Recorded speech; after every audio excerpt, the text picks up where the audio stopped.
Y el tema que incluye a todo el arco político en la semana es la educación. Es la posibilidad de retornen los chicos a clases presenciales, con detalles, con atenuantes, con índices que ya Lucía nos va a empezar a contar.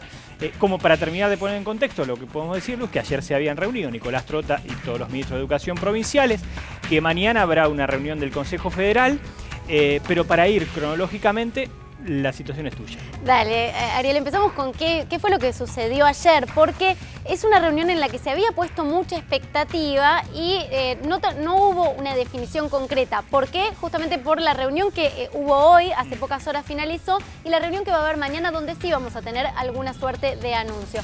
Pero empezamos por lo que sucedió ayer. Nicolás Trota, con sus pares provinciales de las 24 jurisdicciones del país, y se ve, lo que se vio en concreto ayer, después de varias horas de reunión, es que hay realidades en todo el país muy diferentes. Entonces era imposible a quienes pensaban o presionaban que de ayer iba a salir una fecha concreta para la vuelta a clases, porque eso tampoco va a salir ni hoy ni mañana.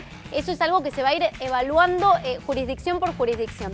Si querés lo escuchamos al ministro de Salud porteño, a Fernán Quirós, que habló después de lo que sucedió ayer en la reunión de Trota con los ministros. Vamos. Nosotros tenemos un primer grupo que son esos niños que se han desvinculado de la escuela.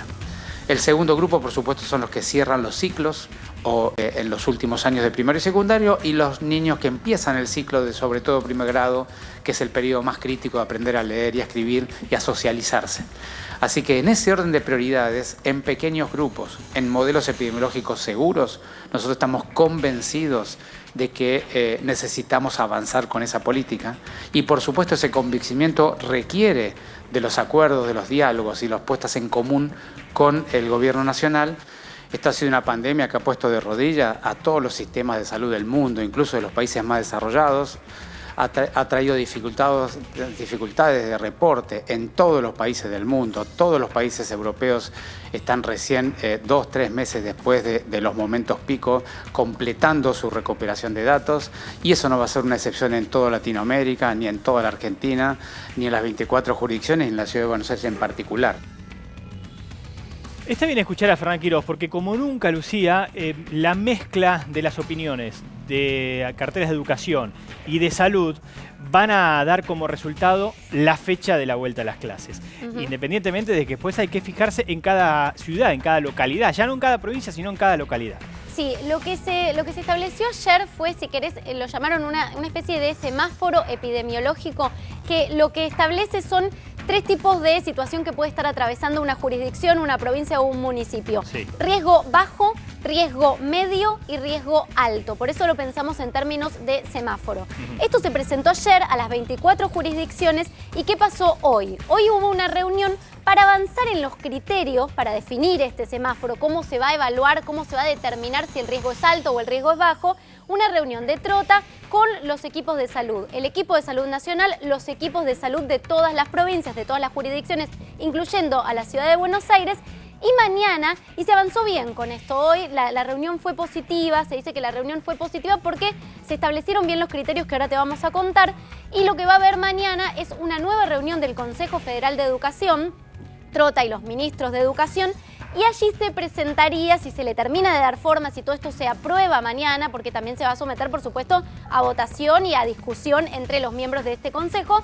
Bueno, mañana se quedaría establecido este protocolo, este semáforo sanitario. Vamos con los índices. Sí, decíamos los riesgos, ¿no? ¿Cómo evaluás, cómo haces un índice para ver si tu ciudad o tu municipio tiene un riesgo bajo, un riesgo alto o un riesgo medio? Bueno, primero se va a tomar como índice el contagio en 2 semanas. Se toma en cuenta cuántos contagios hubo en las últimas 2 semanas en relación a las 2 semanas anteriores. Para ver si los contagios... Claro, la curva. ¿Cómo fue la curva? La curva evaluada en 2 semanas. El segundo tema es cómo está el sistema sanitario local. Cuántas camas tenés, si estás bien, si es un sistema sanitario que puede soportar los contagios o no. Bueno, la evaluación, que en realidad son los parámetros que se vienen tomando siempre. Sí, pero recordás que antes, por ejemplo, estábamos acostumbrados a escuchar que un parámetro era la cantidad de fallecimientos, y en este caso es lógico no tomarlo, por 2 razones. Una, porque es la noticia más triste que nos deja la pandemia, pero no cuenta el desarrollo del virus. En todo caso, cuenta el desarrollo que existió del virus. Y por otro lado, porque no hay lugares donde no están claros los fallecidos de los últimos días. Sí. Entonces, por ahora, contagios de últimas 2 semanas comparados a 2 semanas anteriores, Sí. Cantidad de cama utilizada en el sistema sanitario y un Y el punto más. último sería si hay o no circulación comunitaria del virus, si hay circulación Clave. comunitaria o si tenés casos importados en la A localidad. ver, recuerdan que cuando empezó esto, o cuando ya había avanzado, mitad de año, un poco más, julio, casi que se decían de memoria los lugares del país donde había transmisión comunitaria. La AMBA, algunas localidades de Río Negro, Sí. después empezamos a tener alguna otra localidad muy puntual en el centro del país. Hoy ese mapa empezó a tener un color distinto. Claro. Entonces ya hay en muchas provincias, por lo menos hay 1 o 2 localidades con transmisión comunitaria. ¿Qué quiere decir transmisión comunitaria? Ya lo sabemos de memoria, cuando no se puede detectar quién contagió a quién. Claro, exacto. Bueno, ¿qué es lo que va a pasar mañana? Mañana se va a poner esto en discusión, probablemente haya un avance porque así lo determinaron ayer los ministros de todo el país. ¿Qué es lo que no va a pasar mañana? No va a haber una fecha concreta de regreso a clases unificada a nivel nacional, porque lo que quedó sobre todo ayer muy expuesto fue las diferencias que tenés en todo el país y hubo ministros de educación, no solo hablando de la provincia de Buenos Aires, recuerdo por ejemplo la ministra de Educación de Santa Fe, que fue muy contundente: en este momento, así como está Santa Fe, no se pueden empezar las clases presenciales.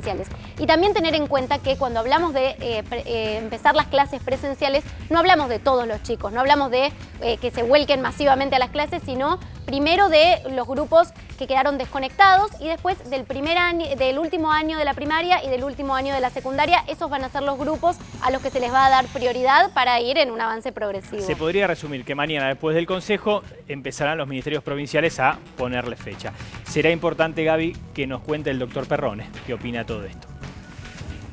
Y además analizaremos junto al doctor Perrone qué ha pasado en aquellas provincias en las que se volvió a las clases de manera presencial y algunas que han tenido que retroceder, doctor. Interesante eso, porque 6 provincias volvieron, ¿sí? Y San Juan, Jujuy, Formosa, Catamarca, La Pampa, San Luis. En Sí. escuelas rurales en San Luis. Sí, a ver, hay una diferencia entre la gran ciudad y el pueblito.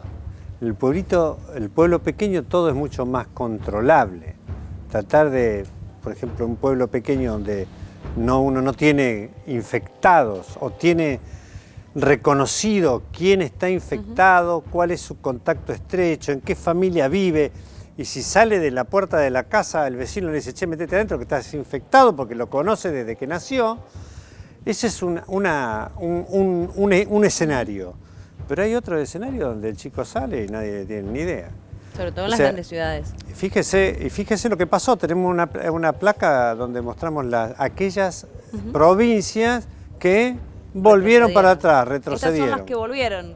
¿Sí? Y 3 San Juan tuvieron que volver atrás. San Juan volvió para atrás y San Juan estaba bárbaro, ¿eh? Estaba muy bien, estaba que uno dice, bueno, no tenemos problemas. En 14 departamentos habían arrancado las clases concretamente en San Juan. Jujuy, usted sabe que Jujuy quería llevarse todos los jugadores de fútbol para allá, que turismo interno y un montón de cosas.